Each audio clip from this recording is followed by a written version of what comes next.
Spending time in Japan during cherry blossom season is a sight to behold, making you feel all pink and fuzzy inside. If you are planning a trip to Japan and trying to maximize your cherry blossom experience, then stay with us. We will be highlighting some good to know information along with our favorite Tokyo cherry blossom locations. This is Suitcase Monkey climbing around on pink trees. The progression of the cherry blossom bloom is as follows. It takes around 7 days from the first bud's opening to being at full bloom. You then have about a week to enjoy the petals before they make way for greener leaves.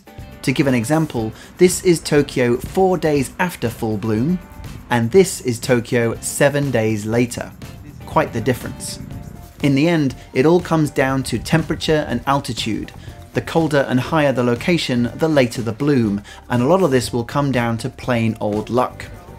The main thing to decide is obviously the dates for when to travel. As an overall view of mainland Japan, the opening of petals begin around late March, ending towards mid-late April in the north. Most charts you see refer to the opening of petals, so full bloom takes place around a week later, so usually very early April for Tokyo. So keep this 7 days of opening in mind when working out an itinerary, along with the week that they actually last for. I'd say it's always best to travel with low expectations and you won't be disappointed, since Tokyo is such an amazing place to visit anyway. All it takes is for some wind or rain and everything goes out of the window. It's definitely recommended to do some bespoke research online, as each year there are official predictions based on forecasts. I have linked to a few of these below in the description.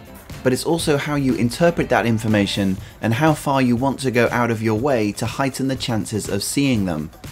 For our full 14 days in Japan, we planned our itinerary around how the blossoms were due to travel. For example, in 2017, full bloom was expected in Tokyo around the 28th of March, and we were landing there on the 4th of April. On the assumption that we were going to miss the blossom in Tokyo, we also planned for some time in Nagano.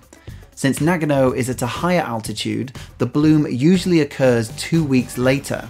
This meant that if we missed full bloom in Tokyo, we might still catch the blossom in Nagano, therefore improving our overall chances. So planning your itinerary with this in mind is an option if you really want the full bloom experience. As luck would have it, because Japan's climate was colder than anticipated, full bloom actually happened on the 3rd of April, which meant we pretty much hit it bang on and were incredibly lucky. Because of this, I wanted to highlight some of our top places to experience cherry blossom whilst in Tokyo. Number 1. Yaskuni Shrine. Putting aside some questionable politics, Yaskuni Shrine is a beautiful area located in central Tokyo.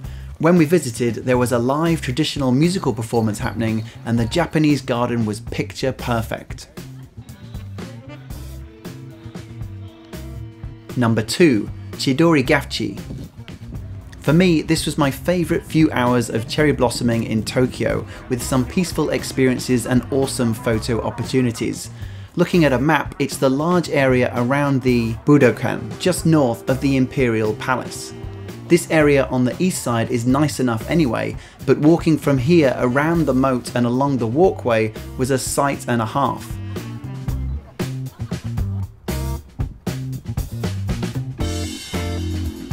Capping off this walk is the chance to row your own boat with a quintessential backdrop.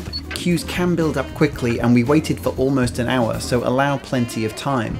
Also be aware that it can close if it's too windy, but it's definitely worth checking out and still ranks as one of my favourite Tokyo moments. Number 3. Yoyogi Park. This is a great place to visit since it's a fairly unique experience. It's a Japanese tradition where the locals will arrive armed with blue picnic blankets to eat, drink and be merry into the late hours. Stick around for the festival-like atmosphere and get a feeling of how much the Japanese really love this annual ritual. Number 4. Meguro River. Meguro River is a place that is truly transformed with the addition of the cherry blossom. A long river that runs through central Tokyo, the trees line the walkways magnificently, especially at night time. An energetic vibe fills the area with street food and drinks, along with some awesome restaurants which are all well worth checking out. For more information on things to do in Tokyo, check out my other guides along with places to visit just outside of Tokyo. And if you're feeling adventurous, our complete 14 days in Japan are all wrapped up in one monstrous movie. And please hit the like and subscribe button for more in future as we travel around the rest of the world. Thanks for watching Suitcase Monkey.